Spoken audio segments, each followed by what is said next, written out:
ಗುರುಜಿ, ಇನ್ನು ಮುಂದಿನ ರಾಶಿ ಮಿಥುನ ರಾಶಿ. ಈ ಮಿಥುನ ರಾಶಿಯವರಿಗೆ ಈ ಯುಗಾದಿಯ ಹೊಸ ಸಂವತ್ಸರ ಯಾವ ರೀತಿ ಫಲಾನುಫಲಗಳನ್ನ ತಂದ್ಕೊಡುತ್ತೆ?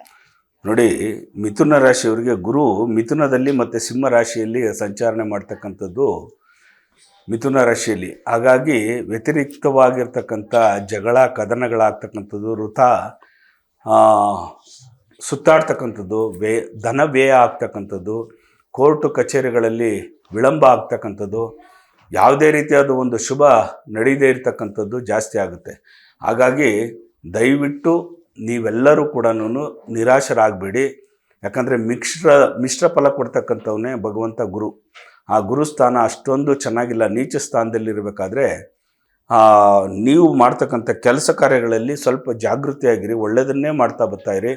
ನಿರಾಶೆ ಆಗೋದೇನು ಬೇಡ. ಕೋಪಕ್ಕೆ ಉದ್ರೇಗಕ್ಕೆ ಮನಸ್ಸು ಕೊಟ್ಟು ಸಾಂಸಾರಿಕ ಜೀವನದಲ್ಲಿ ಕದನ ಆಗ್ತಕ್ಕಂಥದ್ದು, ಡೈವರ್ಸ್ ಆಗ್ತಕ್ಕಂಥದ್ದು, ಆಮೇಲೆ ಸೂಸೈಡ್ಗೆ ಅಟೆಂಡ್ ಮಾಡ್ತಕ್ಕಂಥದ್ದು ಜಾಸ್ತಿ ಇರ್ತಕ್ಕಂಥದ್ದು ಮಿಥುನ ರಾಶಿ ಒಳಗಡೆ.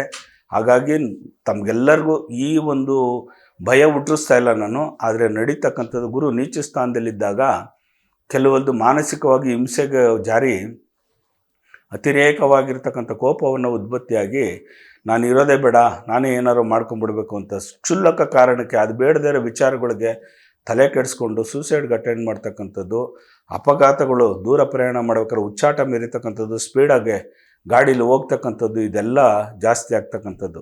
ಹಾಗಾಗಿ ದಯವಿಟ್ಟು ತಮಗೆಲ್ಲರಿಗೂ ನಾನು ತಿಳ್ಸೋಕ್ಕೆ ಇಷ್ಟಪಡ್ತೀನಿ, ಹುಚ್ಚಾಟ ಮೆರಿಯೋಕ್ಕೆ ಹೋಗ್ಬಿಡಿ. ಗಾಡಿಯಲ್ಲಿ ಕೂತ್ಕೊಂಡು ಪ್ರಯಾಣ ಮಾಡಬೇಕಾದ್ರೆ ನಾನು ಫಾಸ್ಟಾಗಿ ಓಡಿಸ್ತೀನಿ, ಎಲ್ಲರಿಗಿಂತ ಅತಿ ಹೆಚ್ಚಾಗಿ ನಾನೇ ಮುಂದಿರ್ತೀನಿ ಅಂತಕ್ಕಂಥದ್ದು, ವೇಗವಾಗಿ ಓಡ್ತಕ್ಕಂಥದ್ದು, ಅಪಘಾತಗಳು ಸಂಭವಿಸ್ತಕ್ಕಂಥದ್ದು ಜಾಸ್ತಿ ಮಿಥುನ ರಾಶಿಯಲ್ಲಿರ್ತಕ್ಕಂಥವ್ರು. ಅದರಲ್ಲೂ ಮೃಗಶಿರ ನಕ್ಷತ್ರದಲ್ಲಿರ್ತಕ್ಕಂಥವ್ರಿಗೆ ಕಂಟಕ ಜಾಸ್ತಿ.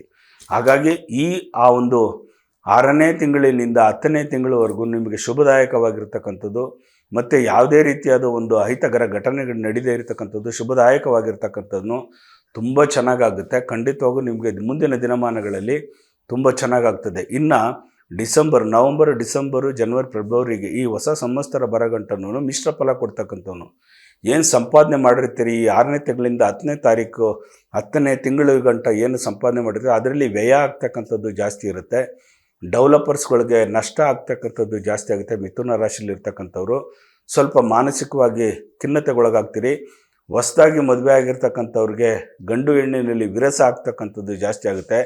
ತವ್ರ ಮನೆಗೆ ಹೋದಕ್ಕಂಥ ಹೆಣ್ಣು ಮಗಳು ಮತ್ತೆ ಬರೋದೇ ಇಲ್ಲ ನಿಮ್ಮ ಗಂಡನ ಮನೆಗೆ, ನನಗಲ್ಲಿ ಹಿಂಸೆ ಜಾಸ್ತಿ ಆಗಿದೆ, ನಾನು ಅಲ್ಲಿ ಹೋಗೋಕ್ಕಾಗಲ್ಲ, ಮತ್ತು ನಾನು ಹೋದ್ರೂ ಸತ್ತೋಗ್ಬಿಡ್ತೀನಿ ಅನ್ನೋ ಒಂದು ಮಾತುಗಳು ಏನು ಬರ್ತವೆ ಕೆಲವು ರಾಶಿ ನಕ್ಷತ್ರದಲ್ಲಿ. ಈ ಮಿಥುನ ರಾಶಿಯಲ್ಲಿರ್ತಕ್ಕಂಥವ್ರಿಗೆ ಕೆಲವು ರಾಶಿ ನಕ್ಷತ್ರಗಳಿಗೂ ಕೂಡ ಅನ್ವಯಿಸುತ್ತೆ. ಅದನ್ನು ಮುಂದಿನ ದಿನಗಳಲ್ಲಿ ಹೇಳ್ತೀನಿ, ಮುಂದಿನ ರಾಶಿಗಳಲ್ಲಿ.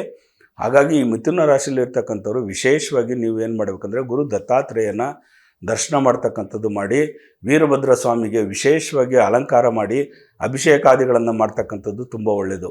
ವೀರಭದ್ರ ಸ್ವಾಮಿಯನ್ನು ಮನಸಾರೆ ಪ್ರೀತಿಸಿ ಅರ್ಚನೆ ಮಾಡಿ ಅಭಿಷೇಕಗಳನ್ನು ಮಾಡ್ತಕ್ಕಂಥದ್ದು ತುಂಬ ಒಳ್ಳೆಯದು.